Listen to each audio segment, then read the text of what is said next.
History as it happens, August 18th, 2026. What happened at Camp David?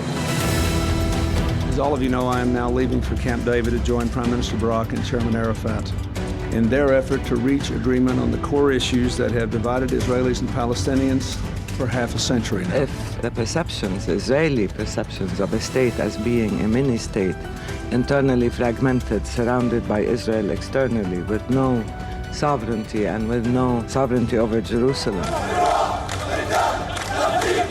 ערפאת חשש לקבל את ההכרעות.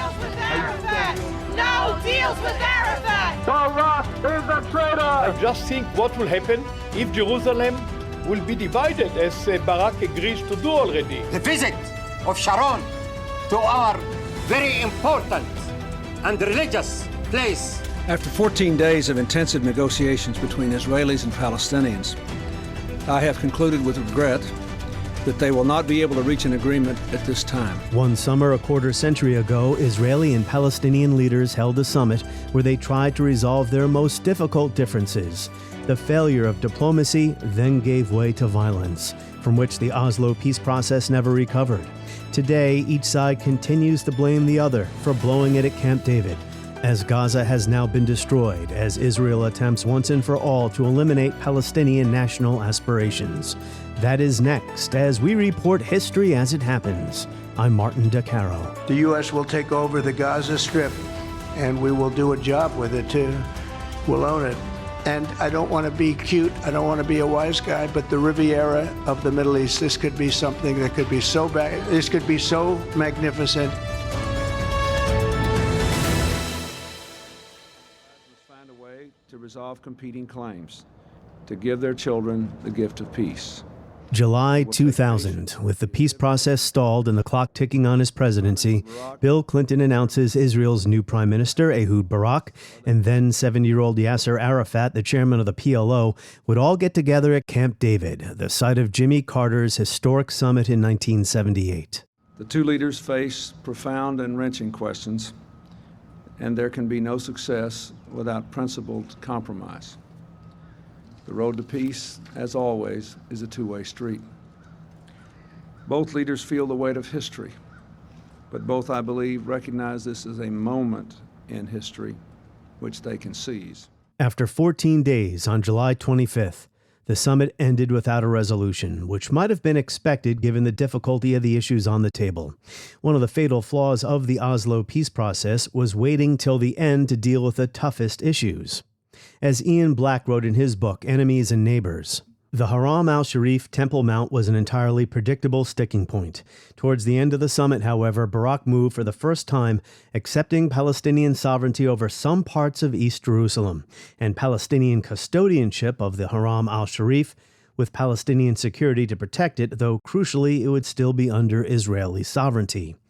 U.S. bridging proposals failed because they did not deal with the Palestinian claim that the holy places were the concern of all Muslims. I cannot concede sovereignty over East Jerusalem, Arafat told Clinton on the final day, as tension filled the air. Barak said, I don't know a prime minister who'd be willing to sign his name to the transfer of sovereignty over the First and Second Temple, which is the basis of Zionism. The refugee question was even tougher, says Black. Israel treated it as a humanitarian issue under which a token number would be allowed back under the rubric of family reunification.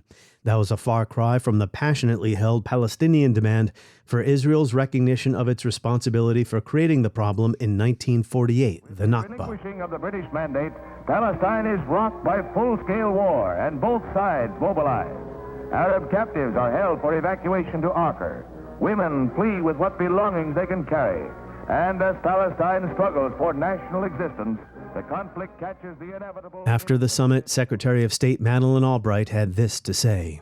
Jerusalem was the hardest issue. There's no question about it. And it's hard because it hasn't been resolved for hundreds of years. And it's a very unique place. Arafat. Prime Minister Barak said Arafat hesitated to make the historic decisions that were required at this time in order to bring about the end of the conflict. Arafat's positions, he said, on the subject of Jerusalem prevented the achievement of an agreement. את השגת ההסכם. PLO spokesman Hassan Abdel Rahman sought to deflect criticism from Arafat. I don't think that President Clinton blames President Arafat. I think we do not expect from Barak to praise Arafat, and it is obvious that he will lay the blame on President Arafat. But the reasons are that Israel wanted to continue its occupation of some of Palestinian territories. It refused to accept Palestinian sovereignty on East Jerusalem and would not accept the right of return for the Palestinian refugees. But back in Israel and the occupied Palestinian territories, the situation was simmering dangerously. This was when Likud party leader Ariel Sharon thought it was wise to visit the Temple Mount, the Haram al-Sharif, in Jerusalem, accompanied by hundreds of riot police.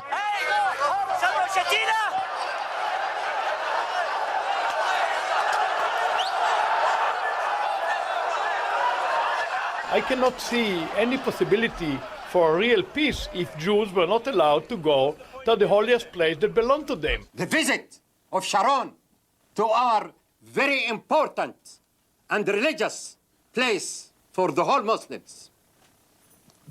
And I was trying, before this visit, with Barak in his house, and I asked him, please, not to let Sharon go to visit.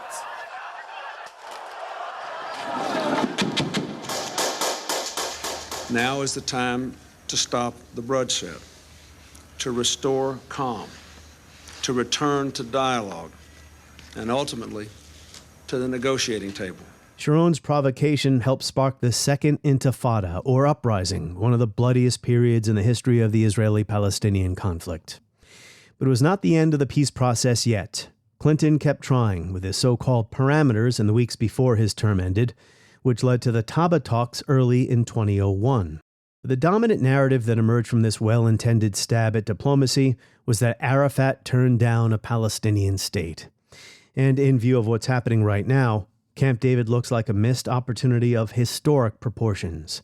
Clinton himself continues to blame Arafat. Here he is a couple of years ago at the New York Times Deal Book Summit. When I tell the young people, for example, who are understandably in America, let's say they're super sympathetic with the Palestinians, well, they've been killed, a lot of those Palestinians have, and all they know is that a lot more Palestinians have been killed than Israelis.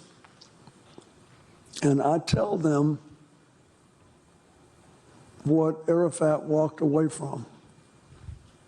And they can't believe it. I said, oh yeah, he walked away from a Palestinian state with a capital in East Jerusalem, 96% of the West Bank, 4% of Israel, to make up for the 4% that the settlers occupy that were beyond the borders in the 67 or more.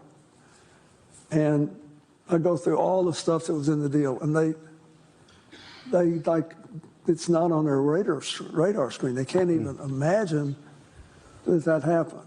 Is it true? Did Arafat say no to a Palestinian state or something less than that? Didn't all sides share in the responsibility? Today, President Trump's Board of Peace is struggling to implement his Gaza peace plan. Whatever one thinks of the problems built into the Oslo process, it was far better than this sham.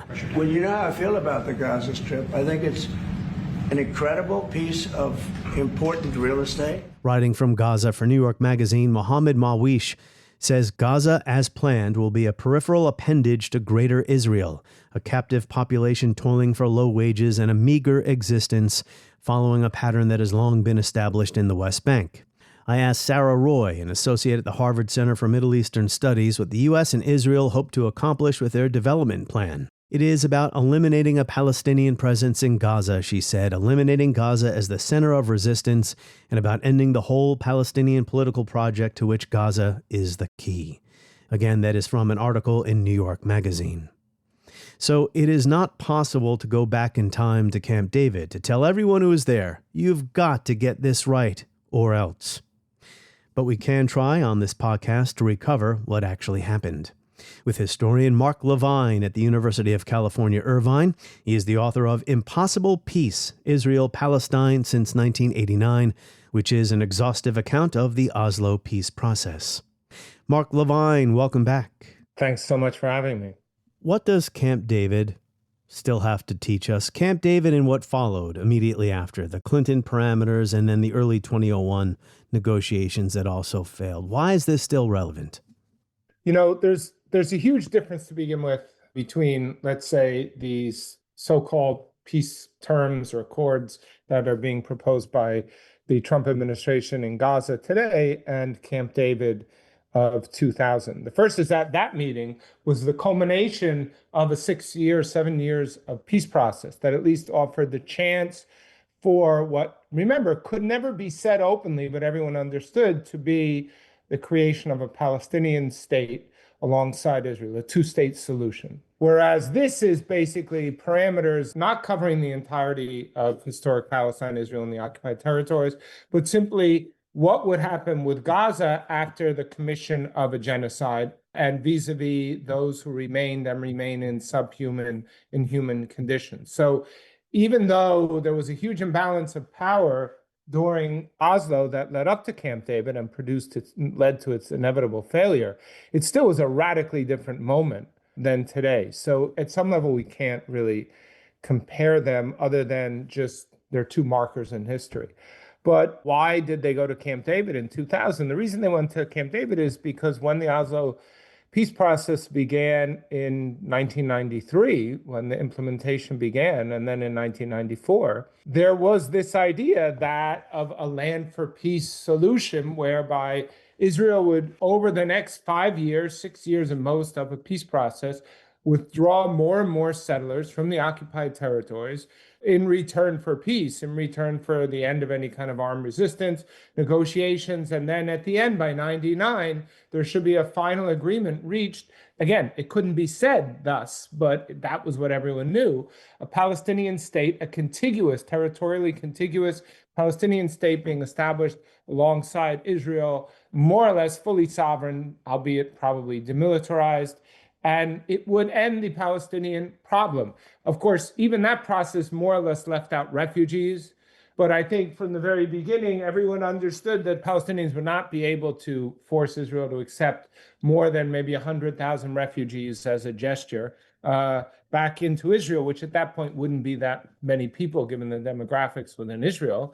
And the rest would settle, who wanted to return, would settle within the borders of a Palestinian state.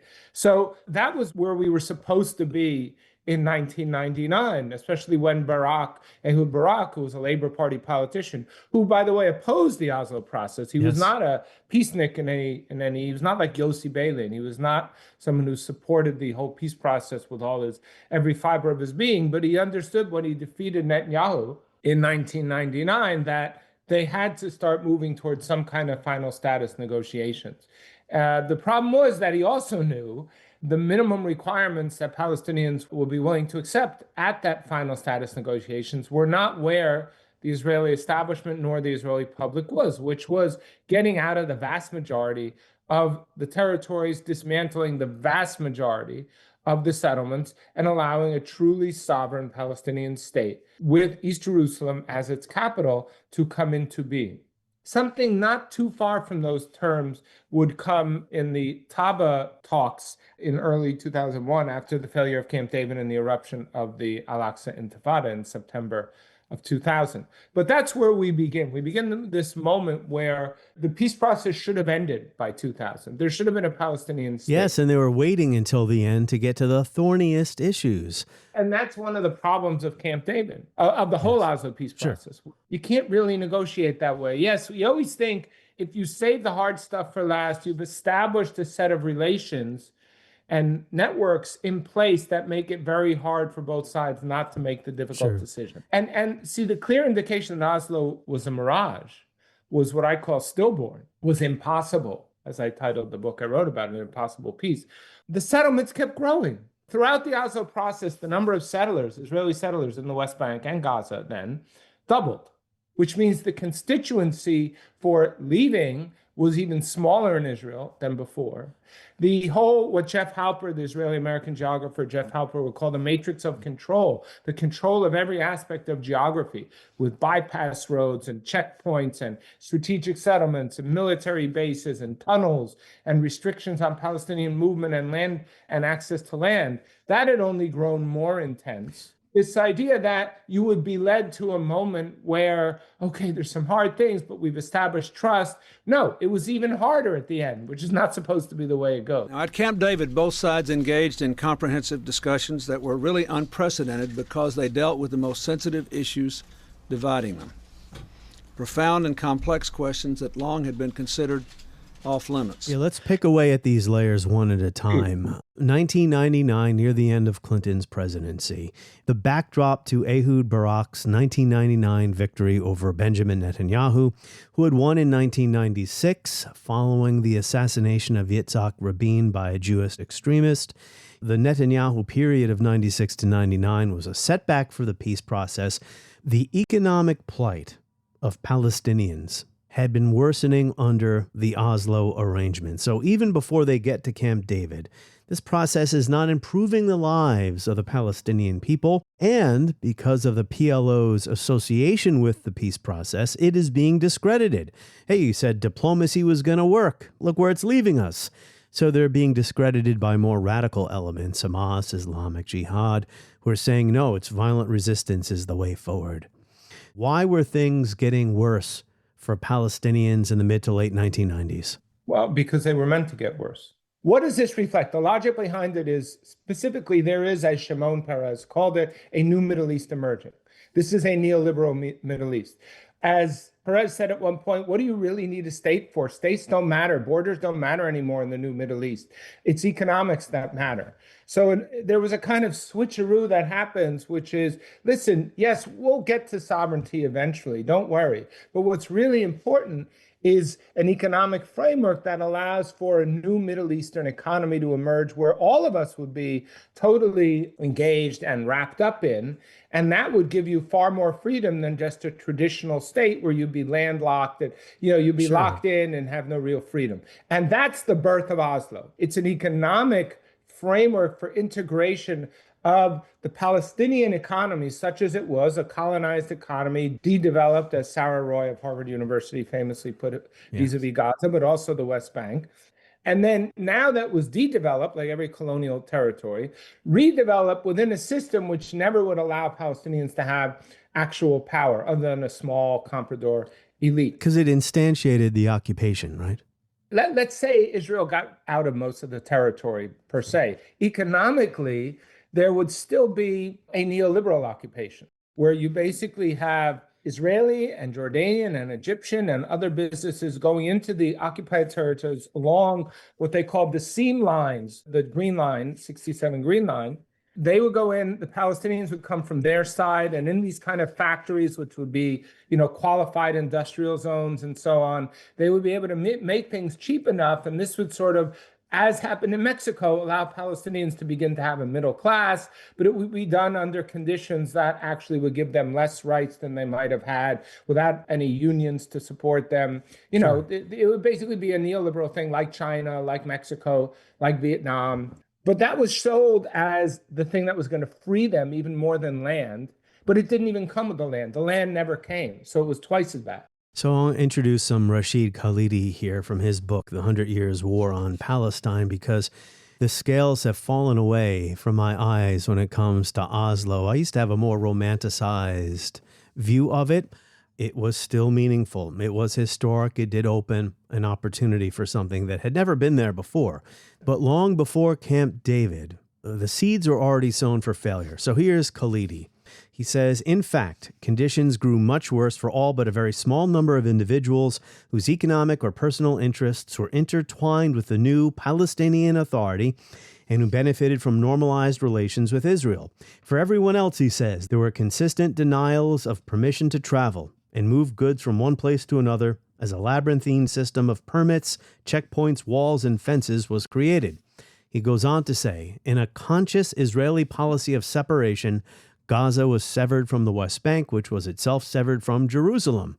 Jobs within Israel did not return. The settlements and settler-only roads between them proliferated, fragmenting the West Bank to devastating effect. Between 1993 and 2004, Khalidi says, GDP per capita declined despite promises of a prosperity that was just around the corner. And we know through history, when you raise people's hopes is when all hell breaks loose, when that does not happen. Khalidi says the post-Oslo confinement was most constricting in the Gaza Strip, and here's referring to restrictions on movement. In the decades following 1993, the Strip was cut off from the rest of the world in stages, encircled by troops on land and the Israeli Navy by sea. Essentially, the Palestinian economy was in ruins when Ehud Barak wins his victory in 1999.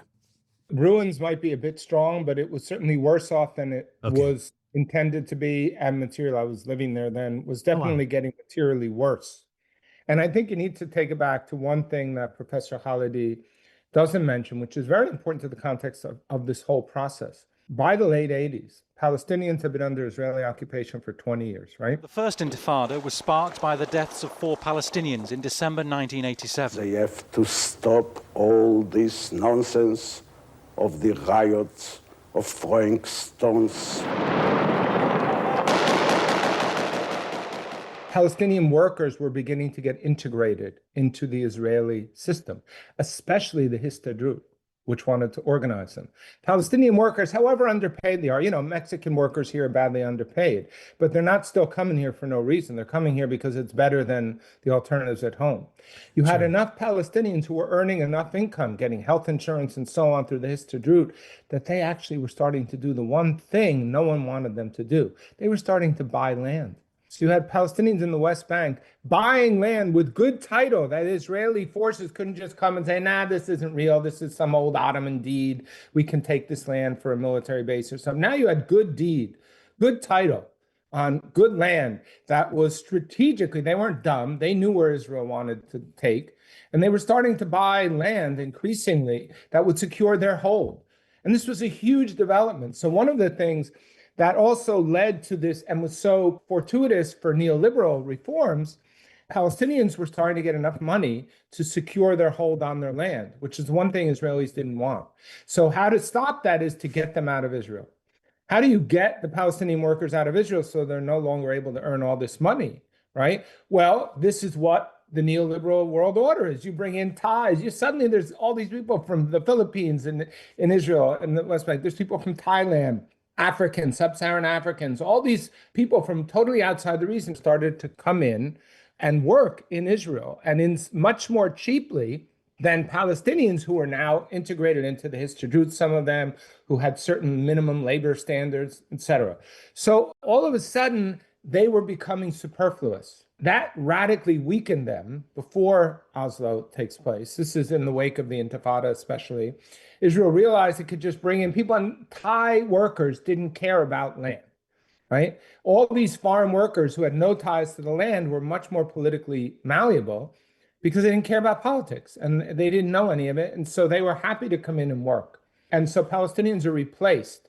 So this new Middle East is already being set up in a way of confinement, even at a moment where you're supposed to have sovereignty, which in a way, sovereignty is a confinement because it means you have borders you can't theoretically move past anymore.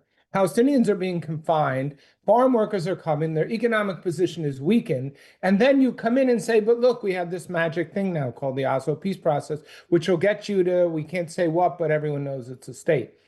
And during that time, as Professor Khalidi pointed out, the economic system just got worse and worse at the same time that the territorial situation got worse and worse. So nothing got better. And that was the problem leading up to 2000. Yeah, the settlement expansion continued apace. So Barak wins in 1999, Ehud Barak. He is the most decorated soldier in Israeli military history. I have Ian Black's book in front of me here, Enemies and Neighbors, and listeners can hear me flipping through the pages here. So 1999, Barak wins 56% of the vote, Netanyahu 44%. He put together a broad coalition of right-wing and religious parties, as well as the left-wing Meretz, but eschewed the support of Arab political parties, even though many Arabs had voted for him. So, key point here, question I need to ask you. Palestinians were optimistic about Barak's victory, but they quickly became disenchanted with him. Well, they became disenchanted with him because he didn't make any moves. Again, this is why Camp David became necessary. Once he was prime minister, he didn't actually move to end the settlements, and the constant build out of settlements and movement of people in there. Yeah. Minimal Palestinian demands, right? He couldn't meet even minimal Palestinian. Not even minimal. He wasn't going to change the economic structure of Oslo because that was the only quote unquote success. It was also producing a comprador Palestinian wealthy elite, which was wonderful for Israel and the US because those were the people who were now running the PA and they had interest. They had the VIP plates. They wouldn't get stuck at checkpoints. I remember going past Abu Mazen, the current and forever prime minister, president of Palestine now, his house once in Ramallah, and someone had scribbled in Arabic, spray painted, "This is your prize for selling out Palestine." Mahmoud Abbas.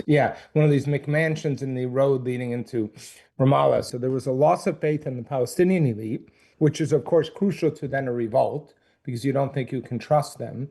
You had the settlements growing more and more, the red roofs, as they call them, were popping up in more and more places. The number of settlers were increasing. The number of checkpoints were not diminishing. And also the closure. You got to remember the first 20 years, Palestinians, however colonial it was, all the problems, Palestinians were still moving back through their entire historic homeland without much trouble at all. That's right. Were completely closed off into a very small area, never mind Gaza. But even the West Bank, something that normally, I remember early on, before all the checkpoints and everything, it could take you half hour to go from Ramallah to Nablus or Jenin. Suddenly it could take 3 to 7 hours. You can't do that. Okay. And also I learned, Mark, from interviewing Dan Efron, who wrote a terrific book called Killing a King about the assassination of Rabin. In the early days after Oslo, highways were built from Israel into the West Bank.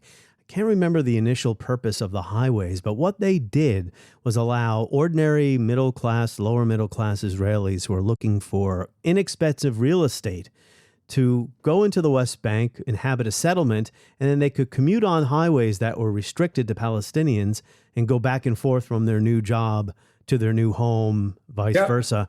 These were not religious maniacs who we now equate with the settler movement today. These were just ordinary people, but it had such a perverse and enduring negative consequence. Go ahead. I interrupted you. Well, this is known as the bypass road system. Yes, the bypass. And they were these giant, we think of roads. These were these giant roads. They were also there for troop movement if they ever needed to. So they were very wide. You could move columns of tanks. So first of all, they carved out, it was like just wounds in the body of Palestine, right? They were ugly. They were horrible. They were always somehow managed to cut through Palestinian land. Like if there was a Palestinian farm, because they had all the maps, the Israelis, if they could go around the farm and maybe, take an existing older Palestinian road and just make it bigger, to handle more traffic. No, they would just say, oh, here's a Palestinian farm, boom, right through the farm. And then the farmer couldn't get from one side of their farm to the other. So, this was the kind of pettiness involved in these roads. But yes, it institutionalized the occupation and the settlement system. It normalized it so that average Israelis who might even vote for the Labor Party, they began to see this as normal and to see living in a settlement 10 minutes by car, 15 minutes from Jerusalem, or even if you go up in the northern West Bank from major towns in Israel as normal. And what's the problem? Why is this bad? How do you get rid of those people? Because there's no way 5 years later you're going to get them moved into a place in Israel that was as lovely with a pool and nice kindergarten, really nicely designed, kind of looked a lot like Orange County. Affordable too. Affordable because they had special loans. So this created a perverse incentive. I remember sitting in a cafe in Tel Aviv once, 98, 99. I was sitting there drinking what they call a café hafuch, which is basically a café au lait or something like that, or a cappuccino in my morning. It cost, I don't remember how many shekels then, but it was a little bit under $3, right? $3 to have Israelis love to sit at cafes in Tel Aviv and drink their coffee in the morning and smell the beach air and so on. And I just started calculating, okay, this costs $3 a day, let's say. And then I looked at the defense budget, the entire security budget of Israel at the time. And basically, the entire occupation was being run. The cost to the average Israeli of the entirety of the occupation was about a cup of coffee.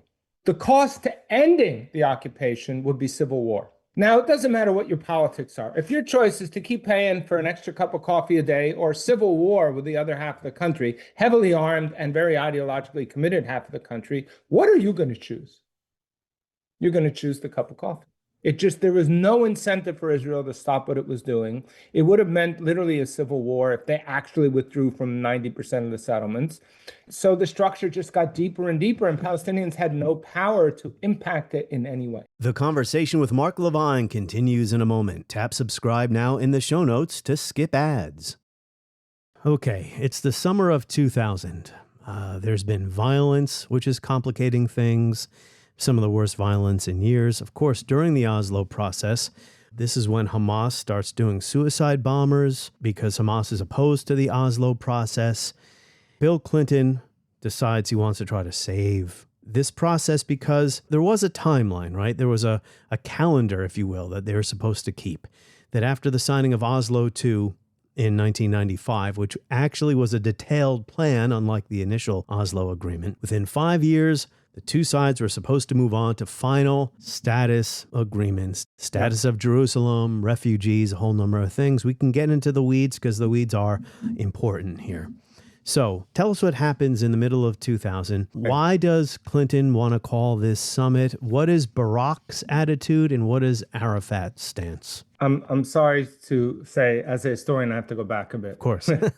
Another line connecting July 2000 to the earlier era in Oslo is the Goldstein massacre in Hebron, in the mosque in Hebron.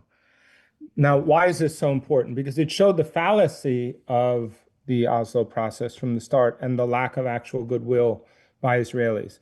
Baruch Goldstein kills, 24 worshipers in the Holy Mosque in Hebron as they were worshiping. An Israeli Jew goes into a mosque and Israeli kills. Jew, settler, doctor, a crazy situation. Now, what does Rabin and Michael Erner, the late Rabbi Michael Erner, who ran Tikkun magazine, pointed this out very quickly, one of the first people to point this out. What does Rabin do? That was the moment he could have said, the settlers are crazy and we need to stop this process. We need to stop all the settlements. We need to start moving back. He had the goodwill of the whole world and the public to have done something at that point. Instead, what did he do? He initiated intense closures across the occupied territories precisely to prevent retaliation. Well, that might have been understandable, but we're also going to start evacuating settlers. Because you did this, we're going to get rid of all the Jewish settlers in Hebron, for example.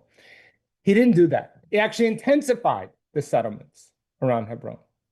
And he intensified the closure of Palestinian territory. So what happens? 2 months later, that was in February of 94.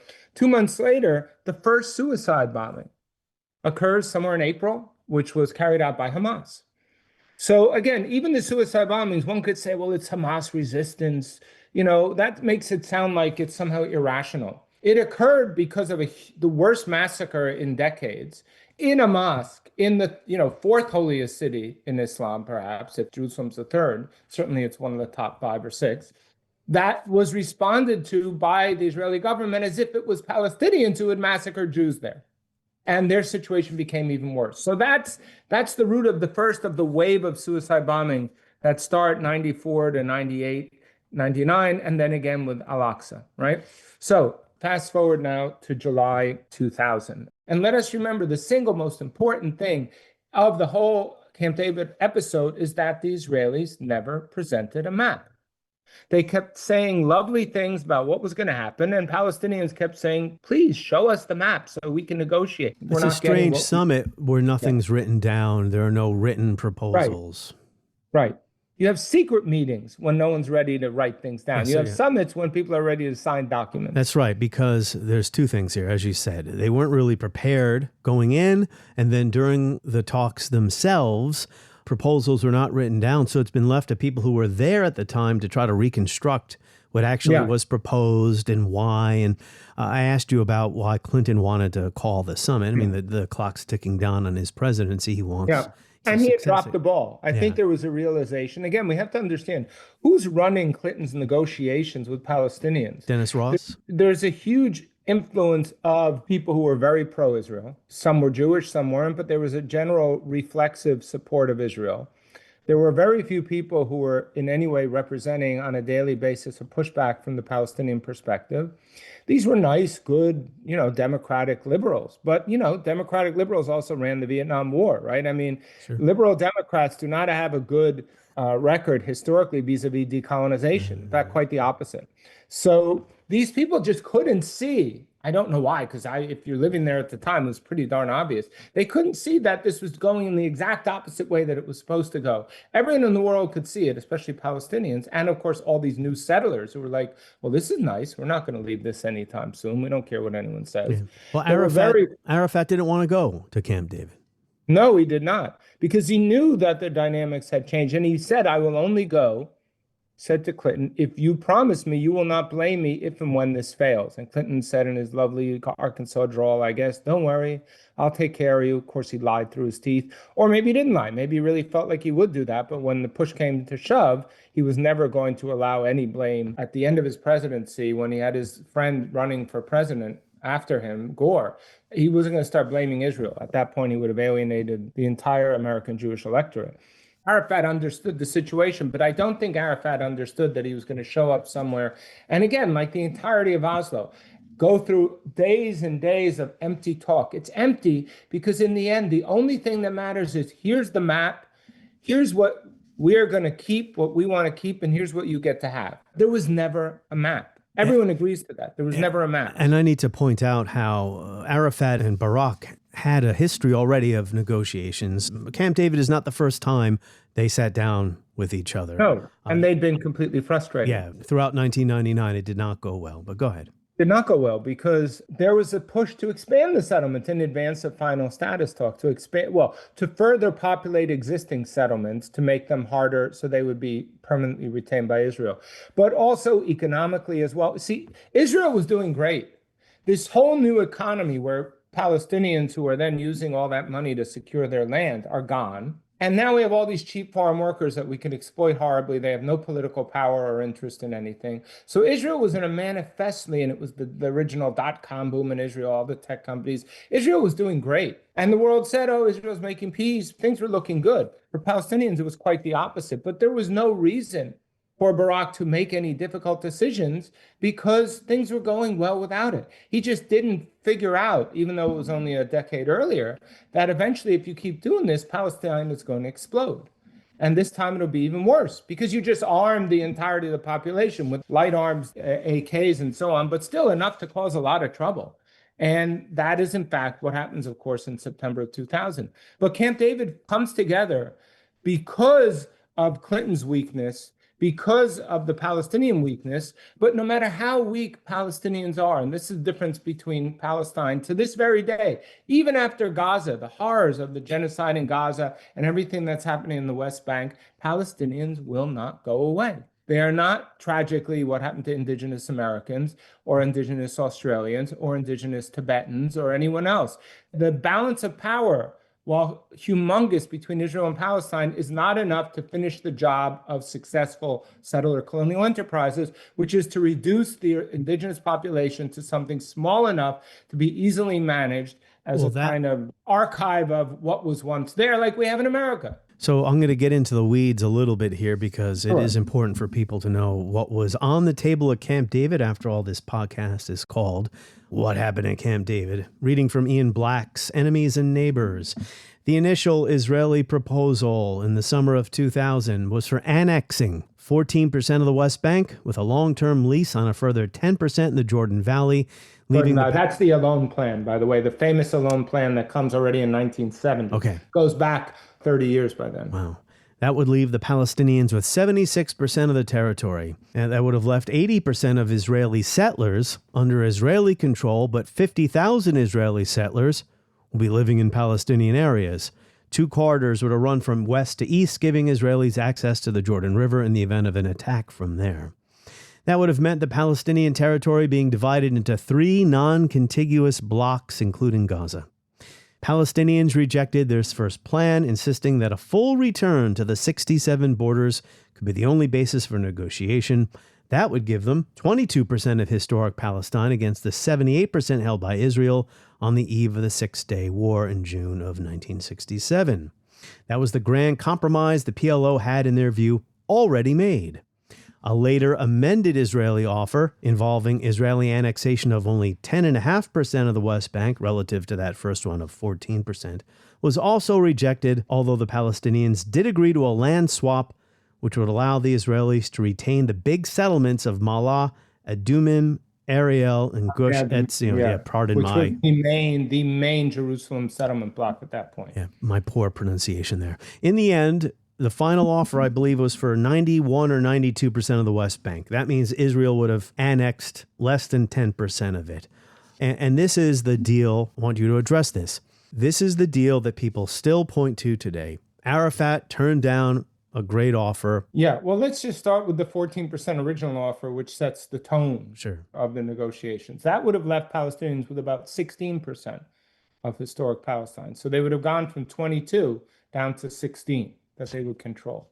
The security corridor that goes back to the Allon plan, which was a security plan, which in 1970, I believe, by General Allon, which set out how Israel was going to settle the West Bank.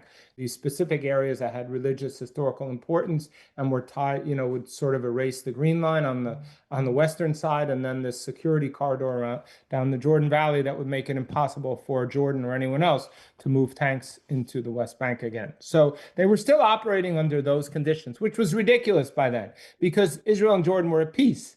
And there was no chance ever that Jordan was going to push its troops to the border. That would have been the end of the king. That would have been the end of they could have taken out the Jordanian leadership if they tried to do that. So it was a joke. It was just they didn't want to give it. And certainly, again, the Palestinian state was always going to be demilitarized. So there could have had international observers. That whole security argument was ridiculous. But the settlement argument, and this is absolutely key, for 150 years, from the very first Jewish settlements in Palestine in the late 19th century, settlement and security were inseparable. All settlements, like every frontier settlement, anyone who knows the U.S. West, the history of the settlement of the West and the savage Indians attacking the settlers and so on, every settlement poses a security question. So the farmer and the soldier were always one in Israeli ideology, and security and land was always inseparable.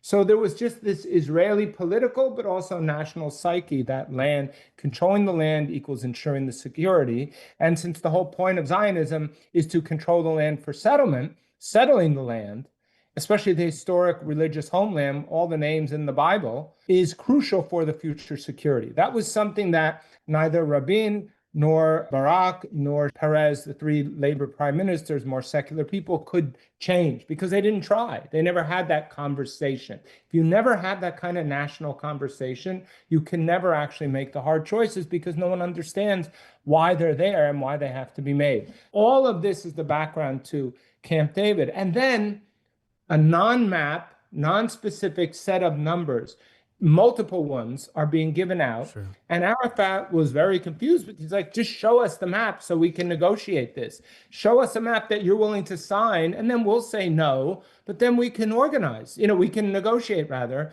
and eventually we'll get to something. Land swaps was becoming key. There definitely Palestinian negotiators had agreed, yes, you could keep the majority of the settlement blocks, you'll expand the southern West Bank. But we can get land in Israel in exchange for Palestinians. Right, exactly. If Israel was going to keep 6 or 8% of the land of the West Bank, then they would give Palestinians that equivalent in the southern West Bank into the Negev, not the best land, but whatever. And then also potentially Gaza would be expanded a bit.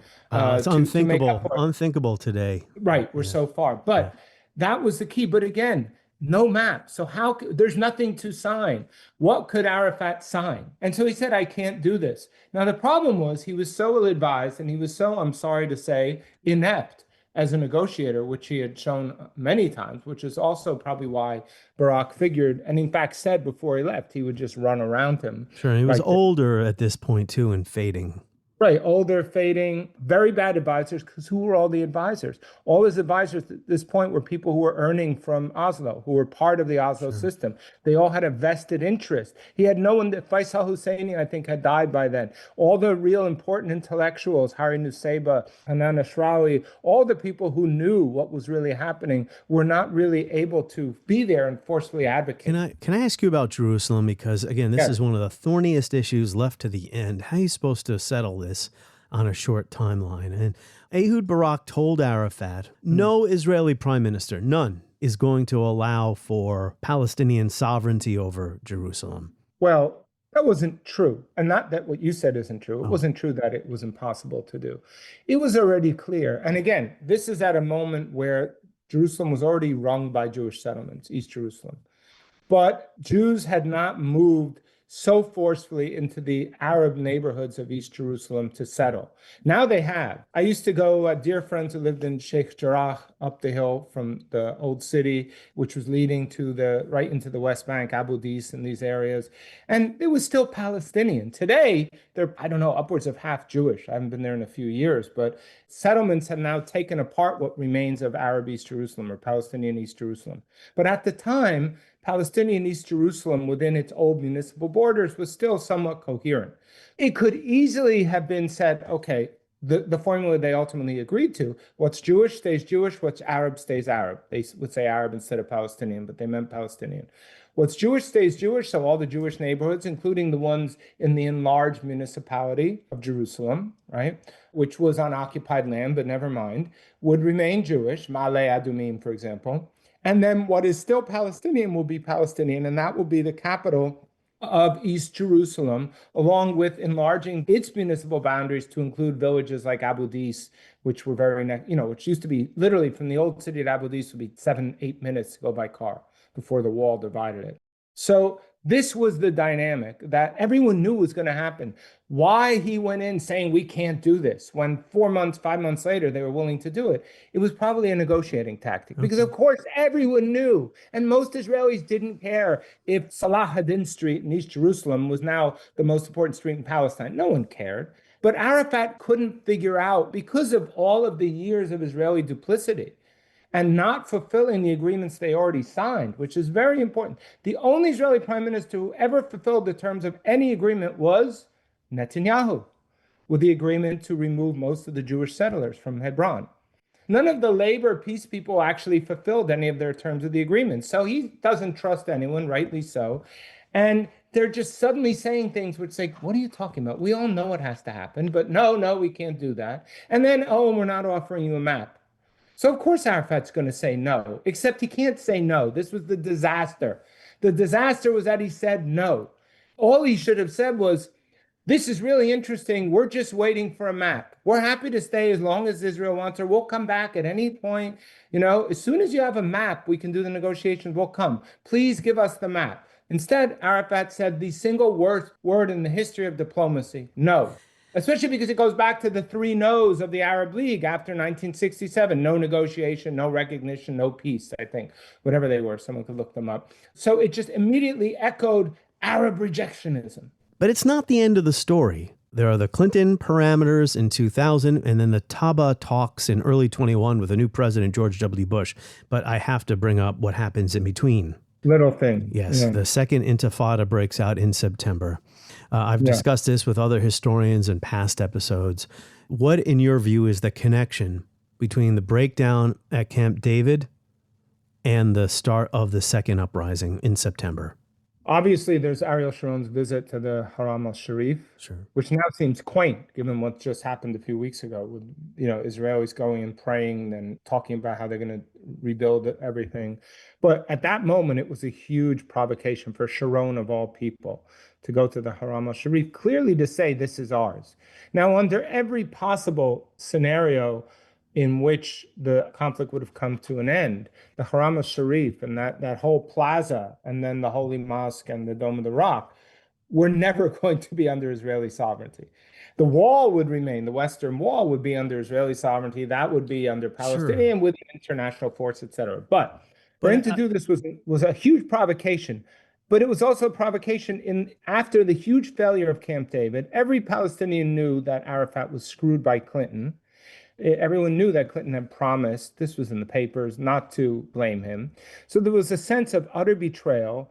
6 years where the economic situation had gotten worse. You had the NGOification, as we call it, of resistance inside the West Bank. So the educated Palestinian cadre of people were living a very different occupation from the majority of Palestinians. We used to call Ramallah the five-star occupation, because inside Ramallah you lived like you were in Dubai or something. It was very easy for the most part.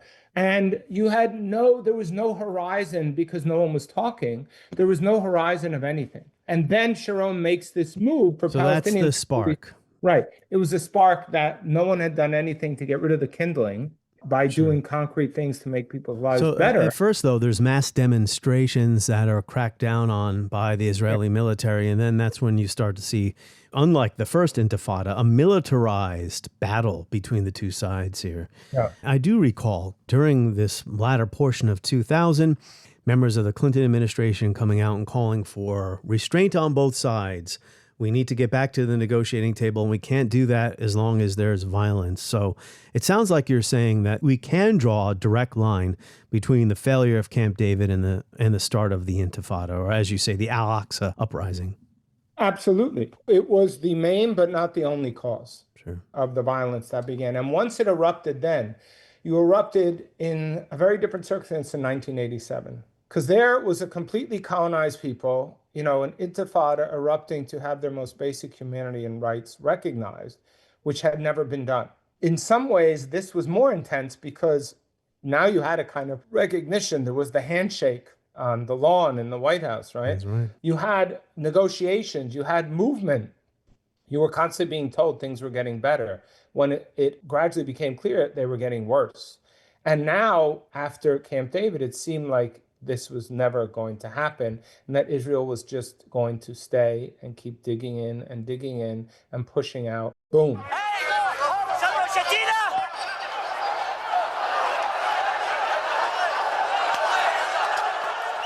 The conversation with Mark LeVine continues in a moment. Tap subscribe now in the show notes to skip ads.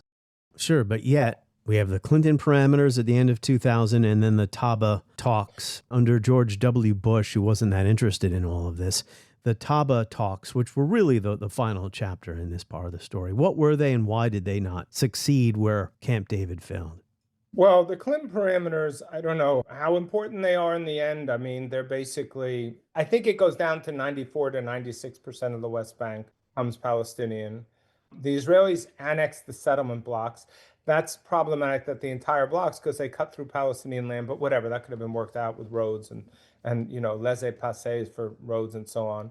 80% of the settlers are in those settlement blocks on about 4 to 6% of that land. East Jerusalem, the key advance was that it goes back to what's Arab is Arab, what's Jewish is Jewish in East Jerusalem. So it's the beginning of accepting that East Jerusalem would become, at least in some way, functionally the capital of a Palestinian state. And even though the parameters don't mention Gaza, because Gaza, everyone knew that Gaza, Israel was going to have to get the settlement. There were still 3 settlement blocks, I think, in Gaza. They would have to go. So it was clear that Israel would get out of Gaza and then a Palestinian state would be declared and it would be demilitarized. No one really mentions, of course, the refugees at all. It's one thing if there had been a lead up where there were negotiations where people understood, look, this is the reality. We don't have the power to get the refugees to return mostly to Israel. Here's a symbolic number they're offering. The rest can return to us. And with open borders, gradually, maybe people can move back. The borders will, in fact, disappear, as Shimon Peres promised, and we could slowly have a whole country where we are at least able to move through and be somewhat part of. But again, what credibility did Clinton have at this point? Yeah, the clock is running out on his presidency, and this is his last stab at trying to get something. Yeah. Yes, from the standpoint of 25 years later, would you, however unjust they were to Palestinians, could someone have made the case, coming in a time machine back there, you really should accept something like this deal because it's not going to get any better, and in fact, it's going to get worse. But that doesn't exist in reality at the time. There was no goodwill. The Israelis had done nothing to make any of this possible. They hadn't withdrawn from any specific territory. They were increasing their presence the whole time. So how could Palestinians conceptually lock onto this? How could, in the midst of a full-on intifada, a full-on revolt, an anti-colonial revolt, could an already badly discredited Arafat and his team tell the Palestinian people, especially the ones who were most affected, young, angry, completely marginalized, that you need to trust me? We are now much closer thanks to your revolt, and we can actually get a deal, when the deal itself, under the best circumstances, would have been extremely difficult to sell to Palestinians and would have taken years of building towards it so that they could see that this was actually worth sacrificing so much more of their patrimony for the idea of a state. The counterfactual, counterhistorical question which always comes to my mind is, what would have happened if Clinton would have prepared the Taba or his parameters in Camp David in July of 2000 or June and said, this is the terms you guys are going to work off of. These are the terms I'm imposing. What would have happened if Israel, which more or less agreed to the Taba parameters, if that's what they were willing to agree to, why didn't they just come to Camp David with that? They had a map in Taba. They had a very detailed map, which got into the nitty-gritty. Had they brought that map to Camp David, we might be living in a very different world today. So Barak, though, at Taba in January of 2001, he calls off the talks despite some progress, apparently, because there's an upcoming Israeli election. I mean, why didn't he stick with it? Because again, once the Intifada started, once Israelis felt they were now under siege by an entire occupation engaged in an anti-colonial revolt against them, the idea of somehow showing compromise was simply an anathema. Barak did not have, or at least he didn't think he had the power to, in that situation of intense violence, the most intense violence Israelis had been part of since either the Gulf War, which was more just a few missiles here and there, but really since, even worse than the Intifada, the first Intifada, so going back to 67, to say, okay, let's call stop, we need to give up more. Most Israelis are going to say, no, we're not giving up anything. They want to kill us. We don't want, we're not. Yeah, the we don't suicide bombers were getting into Israel proper, killing. It was horrible. You know, bus I was on blew up, a municipal bus, and I happened to not be there at that time taking it, but it was a bus I took. You know, shopping malls were being blown up. I was there once when a friend of mine was just walking in when it exploded. I was just leaving, and she had glass all over them. You know, it was horrible. So, but this is the situation that, in some sense, Israel wanted. Remember, Barak was opposed to Oslo. He was not a labor politician who in his heart was willing to, he never really wanted to give up territory. He was much closer to Sharon, who after all was a godfather of the labor movement, right? Than he was to Rabin and Perez. So if you know that he was, as defense minister, opposed to Oslo from the beginning, it's easy to see why he would feel he couldn't do the actual deal, which was the only deal that was ever plausible, which was the deal at Taba, which should have been the deal that was there from the beginning. So at least they could spend 5 years negotiating over the defined parameters. That's right. Sharon wins the election in February of 2001, and the understandings reached at Taba were never implemented. So final question, we'll fast forward 25 years, a quarter century, and the so-called Gaza Board of Peace and this peace plan. Many observers, including Omer Bartov in his most recent book, have pointed out this is not a peace plan, or really has no future for the Palestinians of Gaza in it, that it could wind up being, if implemented, the Palestinians who remain being shunted into a small part of Gaza to work as wage laborers in real estate development, oceanside resorts. Nice beaches, though. Gaza has beautiful beaches, but yeah, that's why everyone wants it, by the way. This is not new. Gaza was going to be Dubai on the Mediterranean 30 years ago. I mean, there's always been plans floating around. The Gulf states, Dubai had been eyeing Gaza for a very long time as a site of development. This would have happened if the peace process would have come to fruition. Gaza was going to be the new Dubai, for sure, because of its location. It's beautiful. So this is always a fantasy of what Gaza could be if only there's peace. Now it's like, essentially, it's finishing the job of the settler colonial genocide of the Palestinian people. We're going to cram the millions of you that are there, although we're going to try to push more and more of you out, and we'll give enough money to Egypt to take a few 100,000 more, and we'll disperse others. So maybe there'll be well under 1 million Palestinians less in half the territory, because we've killed they say up to, and I'm sure it's true, given I was in Iraq when the Lancet did its famous Iraq report, and I know that those numbers were far more accurate than the numbers put out by the Americans. Lancet says upwards of 600,000 Palestinians have died in this war, not just from direct being killed by Israeli weapons, but sickness, disease, all of that. So Gaza will go from, 2-point-something million to, let's say, 1 million people, right? Half the population. They could be crammed into, well, they're half the population, give them half the land. What's the difference, right? Well, there's a huge difference, obviously. No farmland, no way to survive. Well, you'll survive as low-wage workers. This is basically the reservation. This is what happened in the United States to Native Americans. This is the completing the job of settler colonialism, where you get to the point where there is no more resistance, there's no more people left to resist, and you basically impose and I'm using this word very directly, your final solution to the Palestinian problem, which is the end of Palestinians as an organized people who are recognized as having any rights to life or dignity or sovereignty. Those who remain are in a state of social death. They have no rights to speak of, and their only possibility is to have low-wage work in these beautiful hotels that are going to be built by Kushner and Dubai and Abu Dhabi and the Saudis and the US, just what they're imagining for Cuba, just what they're imagining in Venezuela, all these different places. And that's the way history goes, right? But Palestinians rightly are not going to allow that to happen if they can help it. So what's going to happen now? The key thing is that Palestinians are not just dying, and they're not leaving. They refuse to go.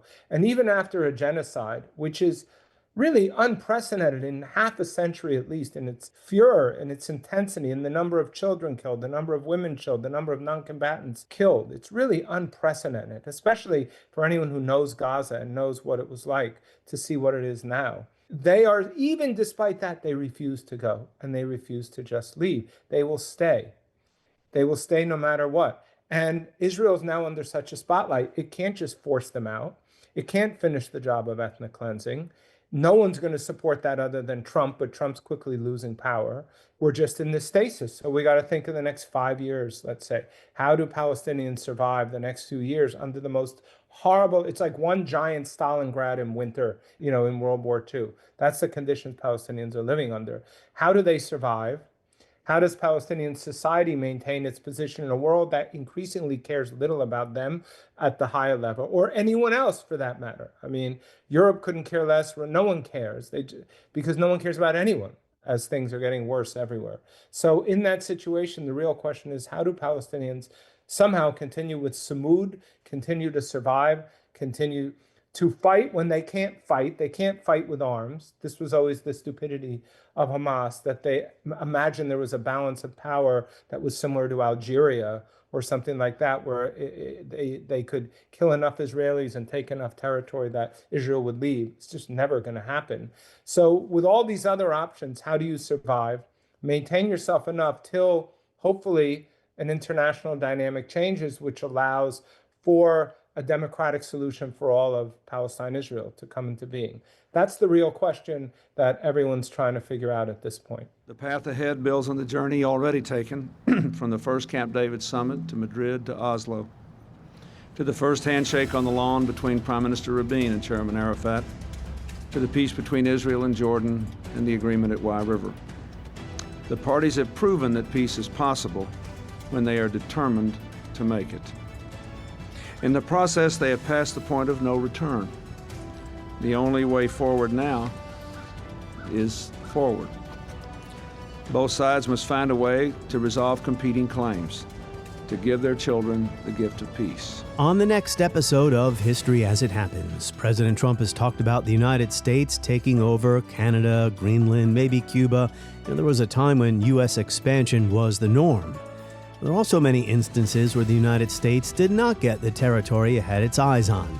That is next as we report History as It Happens. Make sure to sign up for my free newsletter. Just go to Substack and search for the name of this podcast.